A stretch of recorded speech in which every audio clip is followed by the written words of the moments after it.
বৈষ্ণব ভক্তবৃন্দ, আমরা সেই উদ্দেশ্যে প্রথমে শ্রী গুরুদেবকে স্মরণ করব, কারণ শ্রী গুরুদেবই হচ্ছেন আমাদের কাণ্ডারি। শ্রী গুরুদেবকে স্মরণ করার পরে আমরা স্মরণ করব আমার পরমেশ্বর পরম দয়াল ভগবানকে। আর ভগবানকে খুশি করবার জন্য আমরা শ্রীমদ্ ভগবদ গীতা পাঠ করব বা শ্রবণ করব, কারণ ভগবান শ্রীমদ্ ভগবদ গীতাতে যতটা খুশি হন, যাগযজ্ঞ পূজা জপ তপ আর কিছুতে তিনি অতটা খুশি হন না।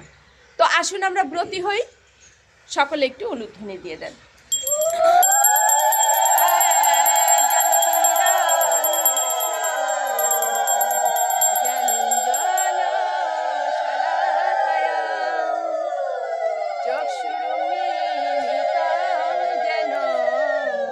তস্मै শ্রী গুরুবে নমঃ। শ্রী চৈতন্য মানভেষ্ট স্থাপিতং যেন ভূতলে স্বয়ং রূপ কদাময়ং দদাতি সপদান্তিকং। বন্দে অহং শ্রী গুরু শ্রীতপাদকমলং। শ্রী গুরুন বৈষ্ণবাংচ শ্রীরূপং সাগ্রজাতং সহগণ রঘুনাথং বিতং তং সজীবং সাদ্বৈতং সবধূতং পরিজন সহিতং কৃষ্ণ চৈতন্য দেবং। শ্রী রাধা কৃষ্ণ পাদান সহগান ললিতান শ্রী বিশাখানিতাং চ। নমোয়ং বিষ্ণুপাদায় কৃষ্ণ পৃষ্ঠায় ভূতলে শ্রীমতে মহানাম স্বামিনীতে নমামি হে। বাঞ্ছাকল্পতরুভ্যশ্চ কৃপা সিন্ধুভ্যেব চ পতিতানাং পাবনেভ্যো বৈষ্ণবেভ্যো নমো নমঃ। গুরু কৃপা হি কেবলম, গুরু কৃপা হি কেবলম, গুরু কৃপা হি কেবলম। একটা উলুধ্বনি দেন। ওম বন্দে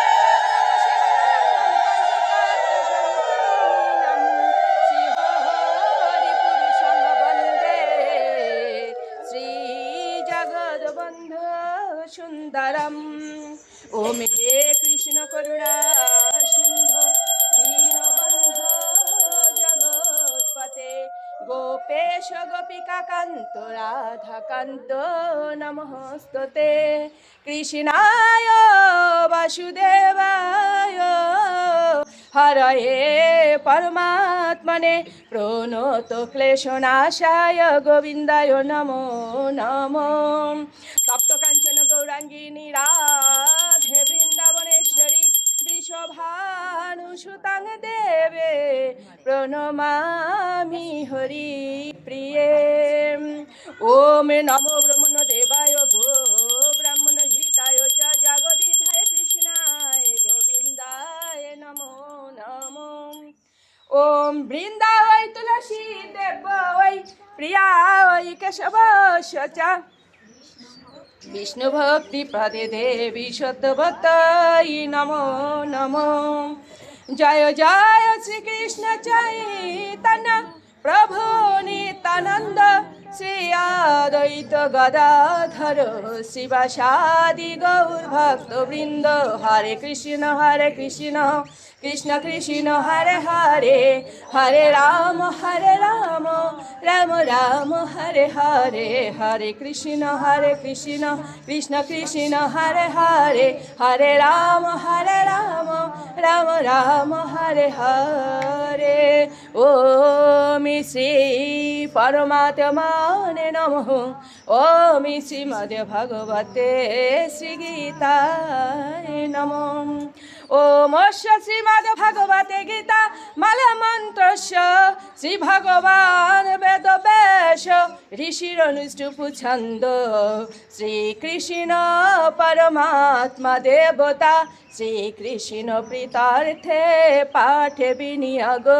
ওম শ্রী পরমাত্মনে নমঃ।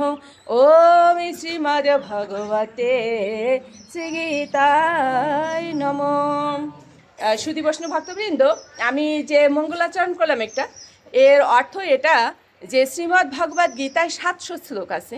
এই শ্লোকগুলো মালার আকারে সাজানো হয়েছে এবং সেটা লিপিবদ্ধ করেছেন বেদব্যাস, ঋষি বেদব্যাস, সেটা বলা হয়েছে এখানে। আর বলছেন যে এই যে গ্রন্থটা তিনি লিপিবদ্ধ করেছেন, এই গ্রন্থের মূল যে উপাস্য তিনি হচ্ছেন পরমেশ্বর ভগবান শ্রীকৃষ্ণ। তো এই শ্রীকৃষ্ণ যাগযজ্ঞ পূজা জপ তপে যতটা খুশি না হন, তার থেকে অধিক খুশি হন শ্রীমদ্ ভগবদ গীতা পাঠে। তো আমি সেই ভগবানকে খুশি করবার জন্য শ্রীমদ্ ভগবদ গীতা পাঠ করছি। এটা হচ্ছে বাংলাটা। এখন আমরা শ্রীমদ্ ভগবদ গীতা দুই একটা শ্লোক তো পাঠ করব, তার আগে মাহাত্ম্য হিসাবে আমরা কিছু একটু জেনে নেব। যদি আমরা জানি তাহলে আমাদের আগ্রহটা একটু বাড়বে, আর যদি না জানি তাহলে আগ্রহটা বাড়বে না। যেমন আখের রস আপনি খাবেন কি করে? চিবিয়ে। মিশ্রি আপনি খাবেন কি করে? চষণী। তো বলছে আখের রস যেমন চিবিয়ে রস খেতে হয়, আর মিশ্রি যেমন চষণে স্বাদ পাওয়া যায়, শ্রীমদ্ ভগবদ গীতা এতটাই কঠিন যে সংস্কৃত শ্লোক কেউ সেটাকে কি করে না, গ্রহণ করতে চায় না। কিন্তু এর ভিতরে ততটাই নির্যাস আছে যে নির্যাসটা হচ্ছে আমার মুক্তির সনদ। তো মুক্তির সনদ মানে কি? সার্টিফিকেট। আমরা এটা খুব ভালো করে জানি যে আমি যদি মাধ্যমিক পরীক্ষায় বলি, উচ্চ মাধ্যমিক পরীক্ষায় বলি, বা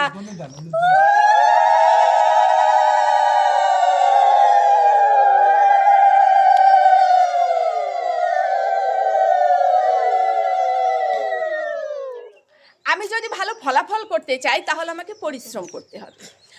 যে যতটা পরিশ্রম করতে পারবে এবং সেই পরিশ্রমটা মানে কি সাধনা যে করতে পারবে সেই ফলাফলটা পাবে। আর যে সার্টিফিকেটটা কি মানসম্মত পাবে, হ্যাঁ পাশ করেছে এটাও যেমন A+ পেয়েছে, এটা কি তেমন না। এবং এদের পিছনে পরিশ্রমটাও কিন্তু তেমনই ফার ডিফারেন্ট। তাহলে এখন যদি আমরা সেই মুক্তির সনদ আনতে যাই, আমার জীবন পারাপারের মুক্তির সনদ যদি আমি আনতে যাই, তাহলে আমাকে কি করতে হবে? শ্রীমদ্ ভগবদ গীতায় ঢুকতেই হবে। এবং সেটা যত কঠিনই হোক না কেন, আমাকে ওই আখের মতো বা মিশ্রির মতো স্বাদ নিতে হবে। আর যদি আমি সার্টিফিকেট অর্জন করতে না পারি, আমি যেমন দেশের একটা প্রথম শ্রেণীর নাগরিক হতে পারবো না, তেমনিভাবে পরকালে আমিও প্রথম শ্রেণীর নাগরিক হতে পারবো না যদি শ্রীমদ্ ভগবদ গীতায় না ঢুকি। শ্রী শ্রী রাধা মাধব প্রেমানন্দে হরি হরি বল। শ্রী শ্রী রাধা মাধব প্রেমানন্দে হরি হরি বল। শ্রী শ্রী রাধা মাধব প্রেমানন্দে হরি হরি বল। মানুষ যখন মৃত্যুবরণ করে তখন তার শ্রাদ্ধাদি কার্যাদি করা হয়। যিনি পুরোহিত তিনি এটা জানেন। অবশ্য সকল পুরোহিত জানেন না, যথেষ্ট জানতে হয়। তিনি এটা জানেন শ্রাদ্ধপিণ্ড আপনি যতই দান করুন না কেন, যদি শ্রীমদ্ ভগবদ গীতা পাঠ করা না হয় তাহলে ওই আত্মা কিন্তু শান্তি লাভ করতে পারে না।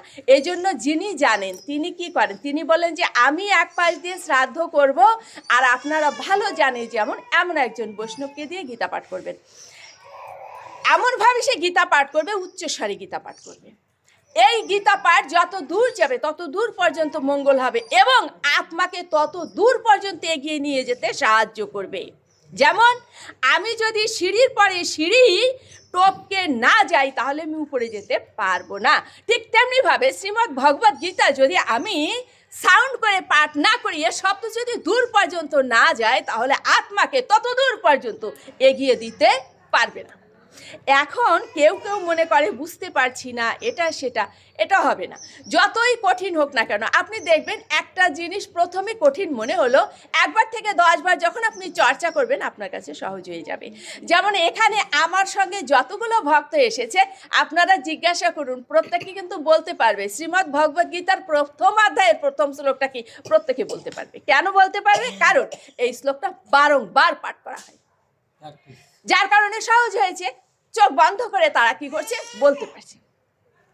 তাহলে আপনি যদি চর্চা করেন শুধু একটা শ্লোক নয়, আপনি 700 শ্লোকই বলতে পারবেন। এখন আমি আরেকটু আসলে এসব বিষয় নিয়ে তো গর্ব করতে নাই, আমার একটু গর্ব করতে ইচ্ছা হয়। আমার এক স্যার আছেন, মানে আমি ওনার সঙ্গে চাকরি করেছি, তবে উনি সিনিয়র স্যার বলে ওনাকে আমরা কখনো কলিগ হিসাবে মনে করি না, ওনাকে আমরা মনে করি স্যার।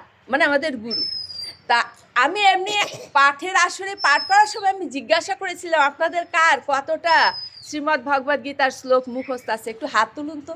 আমি মাঝে মাঝে হাত তুলতে বলি, এতেও অনেকে আবার একটু বিরক্ত হয়, অনেকে খুশি হয়।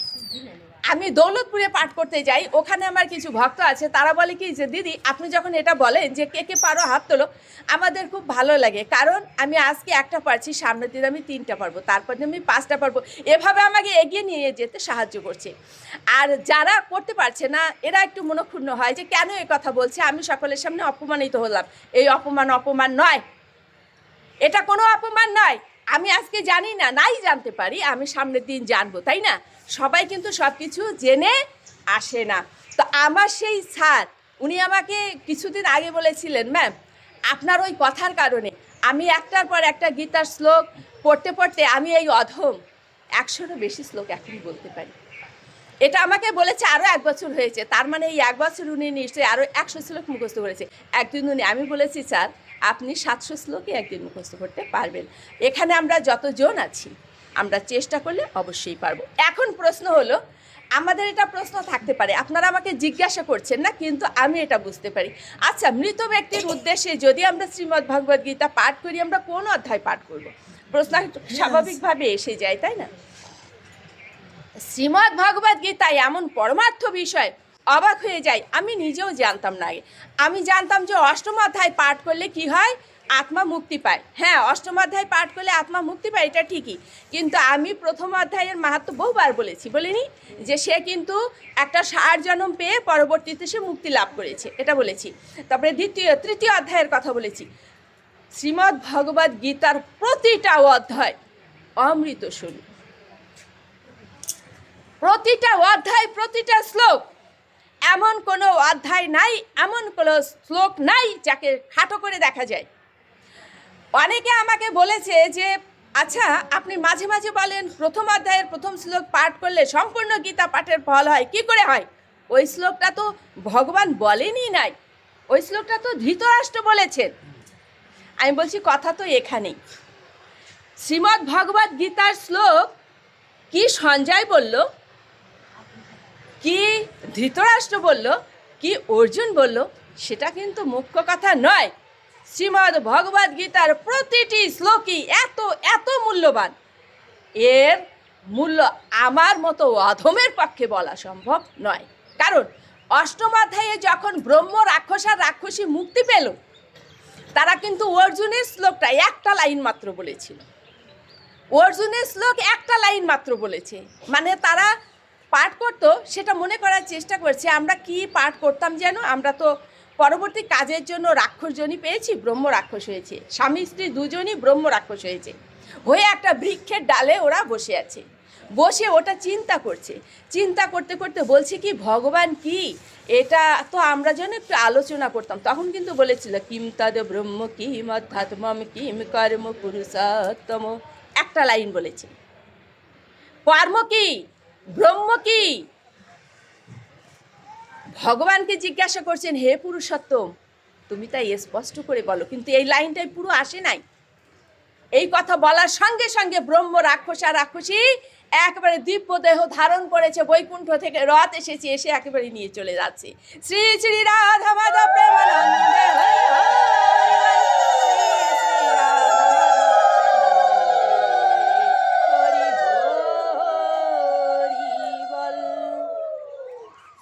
আমি একটু বলে ফেললাম মাঝখান থেকে, আমার তো শুরু থেকে বলা উচিত ছিল, কিন্তু এটা কথা প্রসঙ্গে চলে এলো। শ্লোকটা কিন্তু অর্জুনের বলা। তারপরেও কি হলো, সেই শ্লোকে ওই ব্রহ্ম রাক্ষস রাক্ষসী দিব্য দেহ পেল। শুধু তাই নয়, ওই যেই বৃক্ষে বাস করতো ওই বৃক্ষজনি ত্যাগ করে সেও দিব্য দেহ পেয়ে সেও চলে গেল, এবং ওই বৃক্ষের নিচে যে বসেছিল সেও দিব্য দেহ পেয়ে চলে গেল। একই সঙ্গে কতজন মুক্ত হয়ে গেল, একটা শ্লোকে সেটা বলেছিল কে, অর্জুন। তাহলে এটা কি আমার বলার স্পর্ধা আছে যে যে শ্লোকটা ভগবান বলেননি সেইটার মাহাত্ম্য কম, এটা বলবো? আচ্ছা, এটা গেল একটা কথা। আর একটা কথা, আমরা বলি গীতার মাহাত্ম্য কি, গীতার মাহাত্ম্য কি, মাহাত্ম্য বলে আমরা পাগল হয়ে যাই। আমি বলি গীতা তো নিজেই মাহাত্ম্য, গীতার প্রত্যেকটা শ্লোকই তো মাহাত্ম্য। যে শ্লোকটা উচ্চারণ করা মাত্রই মুক্ত হয়ে যাচ্ছে, তাহলে আমার গীতার তো প্রত্যেকটা শ্লোকই মাহাত্ম, আমাকে আলাদা করে মাহাত্মর কোনো প্রয়োজন নাই। ঠিক আছে, যেখানে মাহাত্মর কথা বলা হচ্ছে আমরা মাহাত্ম বললাম, সেখানে তো ভগবানেরই রূপ গুণ বর্ণনা করা হচ্ছে, হ্যাঁ আমরা বললাম, কিন্তু আমি জানানোর জন্য শুধু বলছি যে গীতার প্রত্যেকটা শ্লোকই মাহাত্ম। আচ্ছা, তাহলে সেই প্রথম শ্লোকেই আমরা চলে আসি, যে প্রথম শ্লোকটা কে বলেছিল যেন প্রথম শ্লোকটা? না, আর চম্পা বলেনি, গীতায় বলেছে কে? গীতায় বলেছে ধৃতরাষ্ট্র। একজন ব্রাহ্মণ ছিলেন, আমি খুব সংক্ষেপে বলবো, একজন ব্রাহ্মণ ছিলেন যিনি ছিলেন অত্যাচারী। ব্রাহ্মণ কে? বলছে যার ভিতরে ব্রহ্মগুণ আছে। এবং ব্রাহ্মণ গলায় কি করেন? একটা পৈতা ধারণ করেন। ওই পৈতায় কয়টা সুতা থাকে বলুন আপনারা? ব্রাহ্মণ যে সুতাটা ধারণ করে, সুতায় কয়টা, মানে পৈতায় কয়টা সুতা থাকে? ওই পৈতায় 9টা সুতা থাকে। তার কারণটা কি? 9টা গুণের অধিকারী ব্রাহ্মণকে অবশ্যই হতে হবে। অনেক সময় ব্রাহ্মণরা মনে করেন যে আমি ব্রাহ্মণ, দান গ্রহণ করার যোগ্যতা আমার, কিন্তু না, ব্রাহ্মণ যেমন দান গ্রহণ করবেন তেমন আবার দান করবেন। তো এমন একজন ব্রাহ্মণ, তিনি শুধু দান নিতেন কিন্তু দান দিতেন না, এবং উনি ক্ষমতা বলে অনেক অপকর্ম করেছেন। মৃত্যুর পরে উনি একটা কি দেহ পেলেন? ষাঁড়ের দেহ পেলেন, ষাঁড়ের জনি পেলেন। এই ষাঁড়ের জনি পেল তো কার ঘরে পেল? আমরা অনেক সময় দুঃখ করে বলি, আমি এত শিক্ষিত হলাম, আমি এত জ্ঞানী গুণী, আমার বাবাটা এত মূর্খ, এই মূর্খর ঘরে জন্ম নিয়ে জীবনটা শেষ হয়ে গেল। অনেক সন্তানই বলে, আমরা বলি। আমি অনেকের কথা বলছি না, আমার কথা দিয়েই বলছি। আচ্ছা, বললাম আমি, কিন্তু আমি একবারও চিন্তা করে দেখলাম না যে আমি যে মূর্খর ঘরে জন্ম নিলাম, কেন জন্ম নিলাম? আমার কর্মফলে না?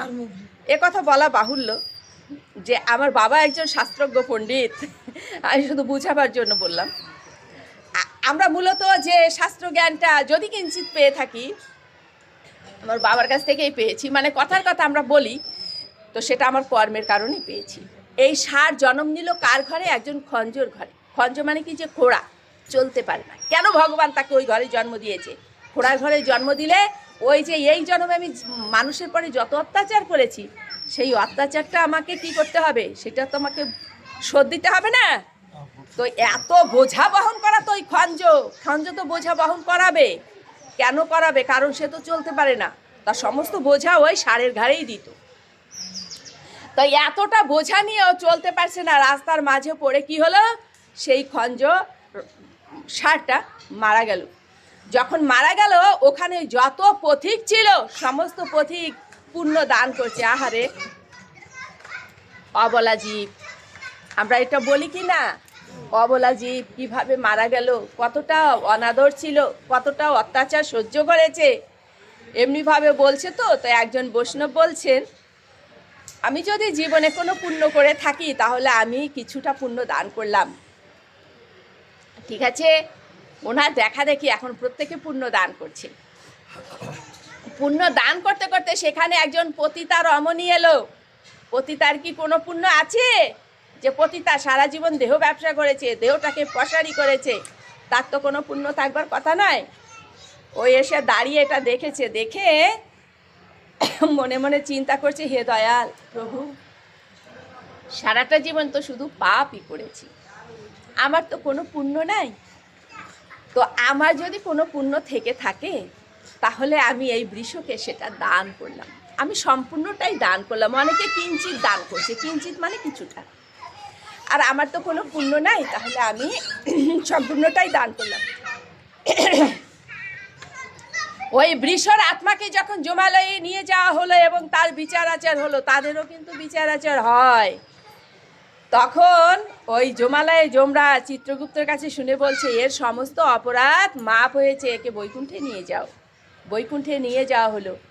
বৃষ মনে মনে চিন্তা করছে, আমি তো আগের জন্মে শুধু পাপ আর পাপ করেছি, এই জন্মে আমি একটা ষাঁড় হয়ে জন্ম নিলাম, পশু জন্ম, বড় কষ্টের জন্ম। তো সেই জন্ম থেকে আমি মুক্ত হলাম কি করে?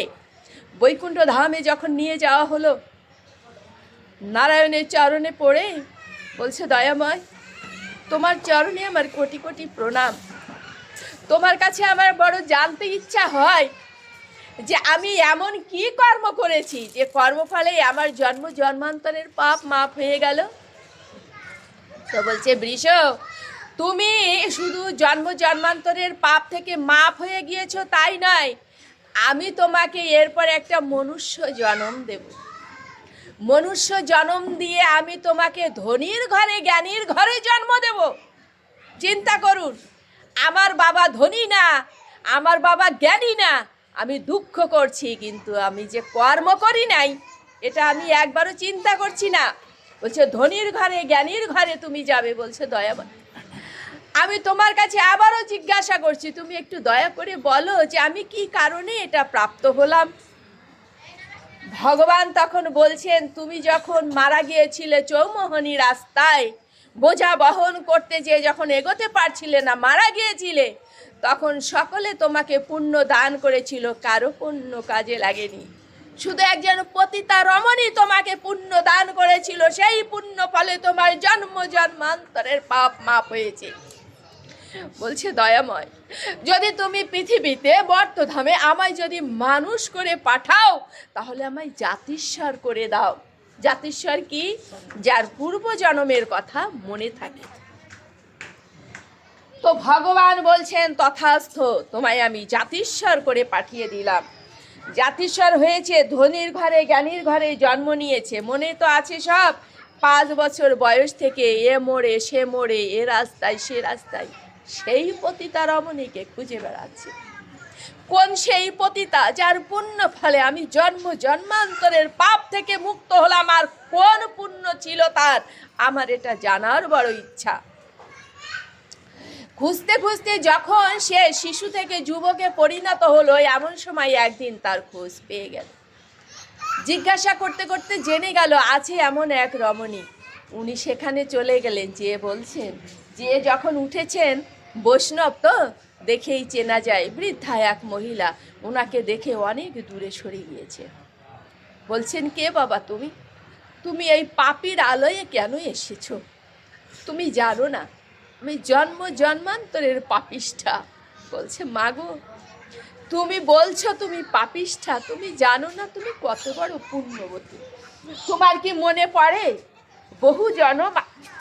বহু বছর আগে তুমি কোনো ষাঁড়কে তোমার পুণ্যফল দান করেছিলে? বলছে, হ্যাঁ মনে পড়ে। মাগো, আমি সেই ষাঁড়ের জন্ম ত্যাগ করে জন্ম জন্মান্তরের পাপ থেকে মুক্ত হয়ে আজ আমি একজন মানব হয়েছি।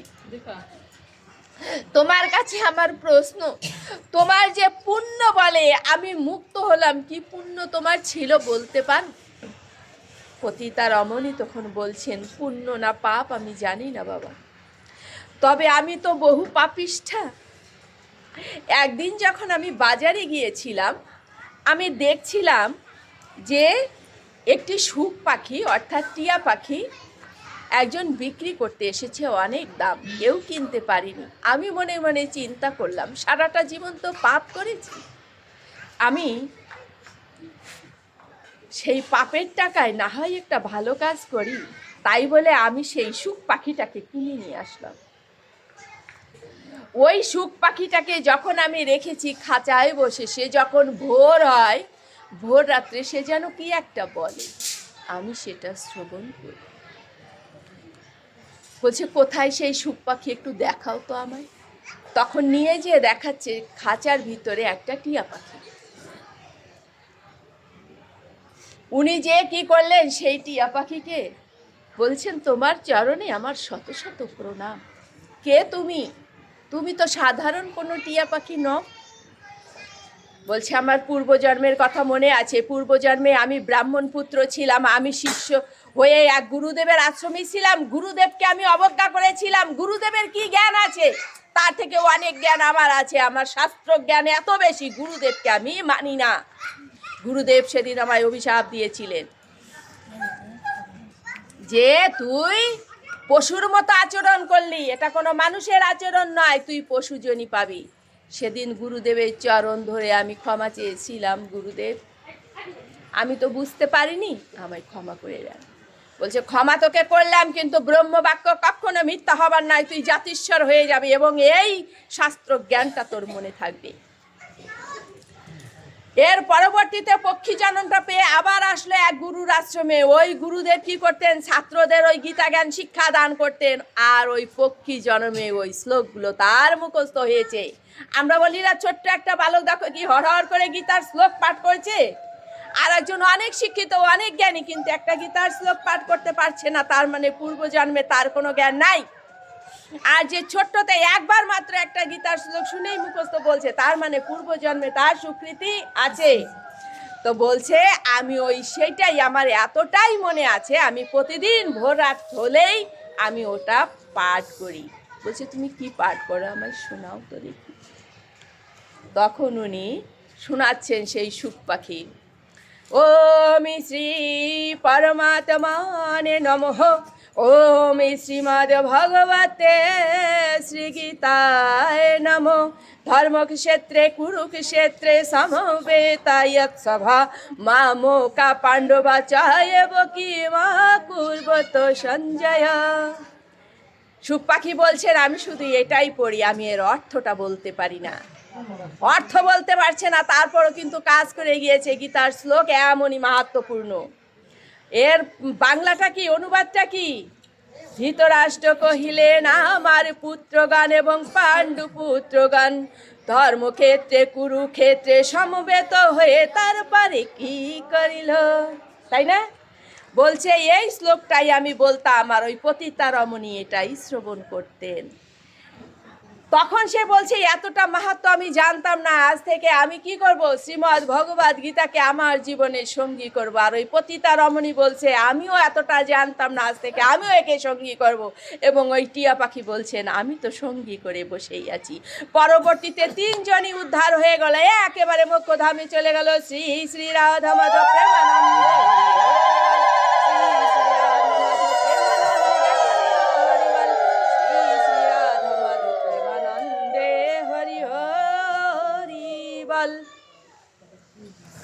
আমরা কি গীতার শ্লোক আর শুনবো?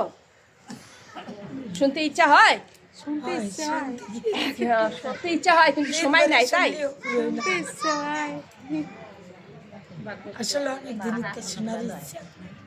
তাই না? না তারপরে আরেকটা করে আলোচনায় যাব না।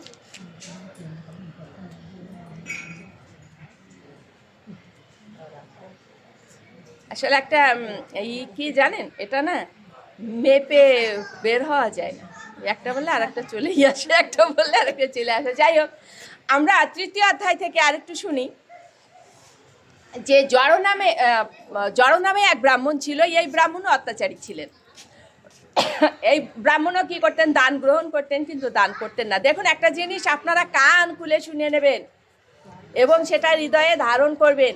দান গ্রহণ করছে কিন্তু দান করছে না, এটা কিন্তু বড় অপরাধ। আমি দান যেমন গ্রহণ করব তেমনি এবার আমাকে দান করতে হবে, তাই না? তো ব্রাহ্মণ সে দান গ্রহণ করছে কিন্তু দান করছে না, শুধু তাই নয় সে পাপিষ্ঠ। তো একদিন সে কি করছে, এই বাগান থেকে, আগেকার দিনে তো জঙ্গল টঙ্গল বেশি ছিল, এই জঙ্গল থেকে ওই জঙ্গলে যাচ্ছে। যখন যাচ্ছে তখন ওই ডাকাতরা জানতে পেরেছিল যে ওর কাছে অনেক অর্থ সম্পদ আছে। ওরা কি করলো, ওকে হত্যা করে ওর অর্থ সম্পদ নিয়ে নিল। তো নিয়ে নেওয়ার পরের ঘটনা, এখন তো আমরা কিছু হলেই হ্যালো বললে খবর পেয়ে যাই, তাই না? তখন তো এটা ছিল না। তো খবরটা জানা গেল না। পরবর্তীতে ওর ছেলে, জড়োর ছেলে আর কি, সে বাবাকে খুঁজে বেড়াচ্ছে। খুঁজতে 9 দিনের মাথায় ও সেই বৃক্ষের তলায় এলো, যেই বৃক্ষের তলায় গুন্ডারা তার বাবাকে কি করেছে, হত্যা করে সম্পদ নিয়েছে। সেখানে এলো, এসে ওইখানে ওর অভ্যাস ছিল কি, মানুষ বলে না চোরের ঘরে সাধু হয়, আবার সাধুর ঘরেও চোর হয়। তো এই জড়ো যত বড়ই অত্যাচারী হোক না কেন, এর সন্তান কিন্তু এতটা অভ্যাস ভালো ছিল, রাত্রে ঘুমাতে যাওয়ার আগেই কি করতো, শ্রীমদ্ ভগবদ গীতা পাঠ করতো। দেখুন আমরা শুধু কিন্তু করব না, শ্রবণ করব না, এটাকে আমরা পালন করব। এটা বলার উদ্দেশ্য কি, যে এটা আমি পালন করব। ও রাত্রে ঘুমাবার আগে শ্রীমদ্ ভগবদ গীতা 3য় অধ্যায়টা পাঠ করত। তো আজকে কি করেছে, ওই যে বৃক্ষের নিচে আছে, ওই বৃক্ষে ওই শুয়েছে, মানে ওই শিকড়ের উপরে শুয়ে ওই শ্রীমদ্ ভগবদ্ গীতার 3য় অধ্যায় পাঠ করছে। তো পাঠ করতে করতে দেখা গেল কি যে ওই বিষ্ণুর 4 হাত না, 4 হাত আর কি, চতুর্ভুজ রূপ ধরে নারায়ণ। তখন বলছেন আমি এটা কী দেখছি, চতুর্ভুজ রূপ ধরে নারায়ণ? তখন বলছেন না, আমি তোমার বাবা, আমি জড়। তা আমাকে যে ডাকাতেরা হত্যা করেছিল, দস্যুরা, আমার সম্পদ লুণ্ঠন করে নিয়ে কিন্তু চলে যায়, আমি এখানেই পড়ে থাকি, তো আমার আত্মাটা আর মুক্ত হয়নি। এই বৃক্ষের শাখায় আমি আবদ্ধ হয়েছিলাম। তো যখন তুমি শ্রীমদ্ ভগবদ্ গীতার 3য় অধ্যায় পাঠ করলে, আমি মুক্ত হয়ে গেলাম। এবার আমি বৈকুণ্ঠ ধামে চলে যাব। সঙ্গে সঙ্গে কিন্তু রথ চলে এলো। তো যাবার সময় জড় বলছে, বাবা তোমার কাছে আমার একটা অনুরোধ, আমি তোমার শ্রীমদ্ ভগবদ্ গীতা পাঠে মুক্ত হয়ে গেলাম, তুমি শ্রীমদ্ ভগবদ্ গীতা পাঠ করবে। আমার বংশে তোমার পূর্বপুরুষেরা যত দেহ ত্যাগ করেছে তারা যেন সকলে মুক্ত হয়ে যেতে পারে, তুমি সেইভাবে শ্রীমদ্ ভগবদ্ গীতার 3য় অধ্যায় পাঠ করবা। বলছে, বাবা আমি তোমার কথাটা রাখবো। আচ্ছা, এখানে কি কোনো শ্রাদ্ধ তর্পণ পিণ্ডদান হয়েছিল? কিছুই কিন্তু হয়নি। শ্রীমদ্ ভগবদ্ গীতা পাঠেই উনি মুক্ত হয়ে গেলেন। আপনারা কিন্তু এটা চিন্তা করবেন না যে আমি শ্রাদ্ধপিণ্ড দান করতে নিষেধ করছি, না, সেটা আমাদের করতে হবে শাস্ত্র অনুযায়ী। শ্রাদ্ধপিণ্ড দানটা আবার কখন থেকে চালু হয়েছিল?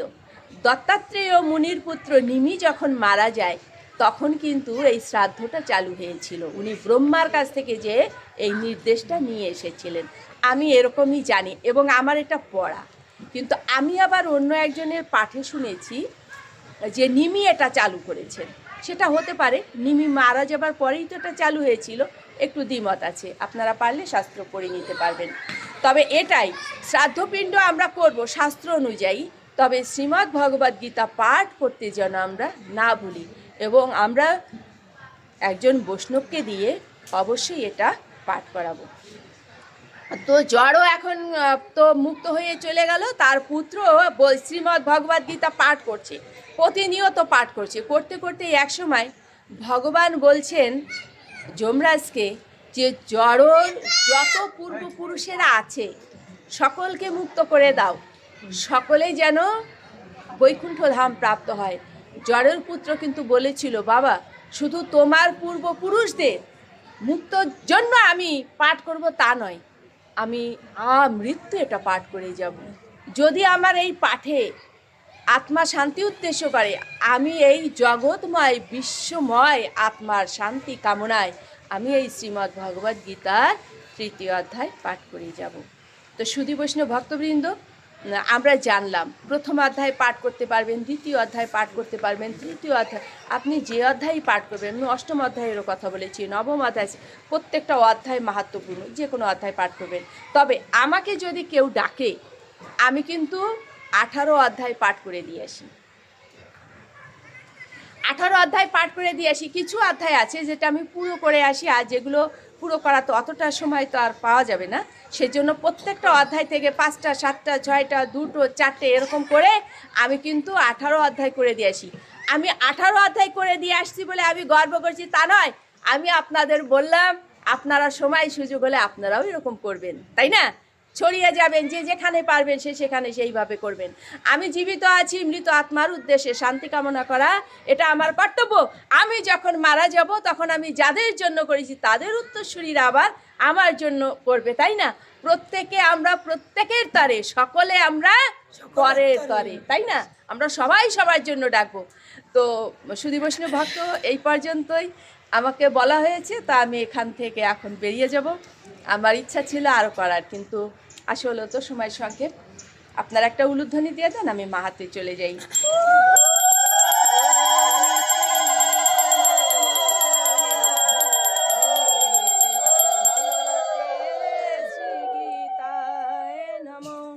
গীতা মে হৃদয়ং পার্থ, গীতা মে সারমুত্তমম, গীতা মে জ্ঞানম ব্যয়ম, গীতা মে চতুম স্থানম, গীতা মে পরমম পদম, গীতা মে পরমং গুচ্ছং, গীতা মে পরম গুরু, গীতাশ্রয়ে অহং তিষ্ঠামি, গীতা মে পরমম গৃহম, গীতা জ্ঞানম সমাশ্রিত ত্রিলোকিং পালমহম, গীতা মে পরমা বিদ্যা ব্রহ্মরূপাণ সংশয়ঃ, অর্ধমাত্রাহারানিতা নির্বাচ্য পদাত্মিকা, গীতা নামানি বক্ষ্যামি গুচ্ছানি শৃণু পাণ্ডব, কীর্তনাদি সর্ব পাপানি বিলয়ং ইয়ান্তি তৎক্ষণাৎ।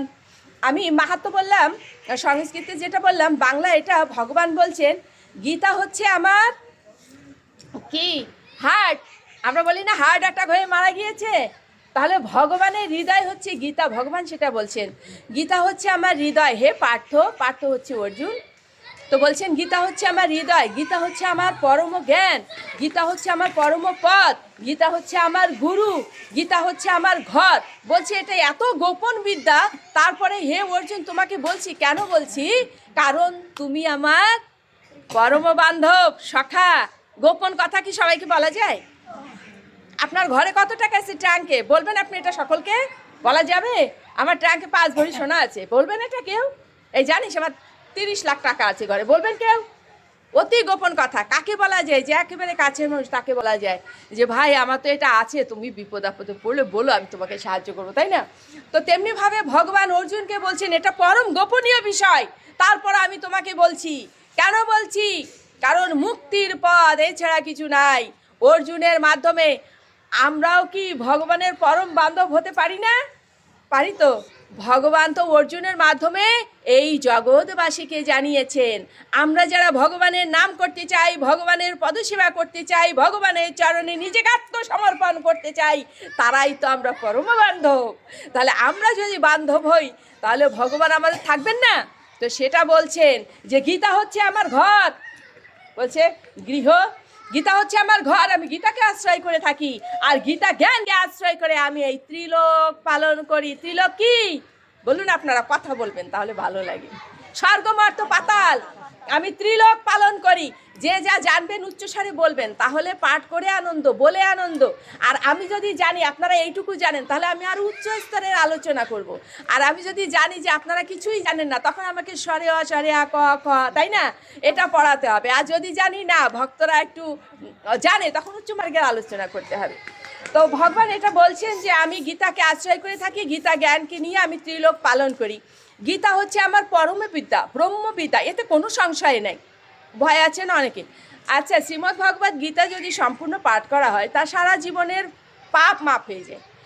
পাপই মনে মনে চিন্তা করছে, হায় রে জীবনে 10টা খুন করেছি, গীতা পাঠ করলে মাপ, এও কি সম্ভব? তার মানে সংশয় আছে। তো বলছে এতে কোনো সংশয় নাই। গীতা হচ্ছে পরমবিদ্যা। পরমবিদ্যা মানে কি? সব থেকে বড় বিদ্যা। ব্রহ্মবিদ্যা মানে কি? ব্রহ্ম সম্পর্কে জ্ঞান, ভগবান সম্পর্কে যে জ্ঞান, সেটাকে বলছে ব্রহ্মবিদ্যা। তো বলছে গীতা হচ্ছে ব্রহ্মবিদ্যা, পরমবিদ্যা, এ বিষয়ে কোনো সংশয় নাই। আর আমার কিছু গোপনীয় নাম আছে, এই নামগুলো যিনি স্থির চিত্তে নিত্য জপ করেন অথবা কীর্তন করেন, তিনি তৎক্ষণাৎ সমস্ত পাপ হতে মুক্ত হয়ে যান। শুধু মুক্ত হয়ে যান তাই নয়, সে আবার আমাকেও পান। তো সেই নামগুলো আমরা বলি, গঙ্গা, গীতা চ সাবিত্রী, সীতা সত্যা পতিব্রতা, ব্রহ্মাবলীর ব্রহ্মবিদ্যা, শ্রীসন্ধ্যা মুক্তি গেহিনী, অর্ধমাত্রা চিতানন্দা, ভাবগিনী ভ্রান্তি নাশিনী, বেদত্রয়ী পরানন্দা, তত্তার্থ জ্ঞান মঞ্জুরি, ইত্যেতানি জপে নিত্যম নরো নিশ্চল মানসঃ, জ্ঞান সিদ্ধি মিলবে নিতাম কথান্তে পরমম পদম। হরে কৃষ্ণ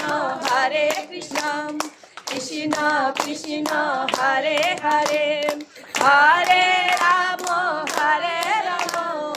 রাম রাম হরে হরে, হরে কৃষ্ণ কৃষ্ণ কৃষ্ণ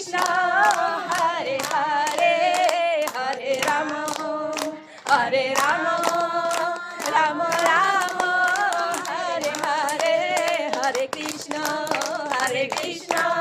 কৃষ্ণ কৃষ্ণ হরে হরে, হরে রাম রাম রাম হরে হরে। শ্রী শ্রী নিতাই গৌর সীতানাথ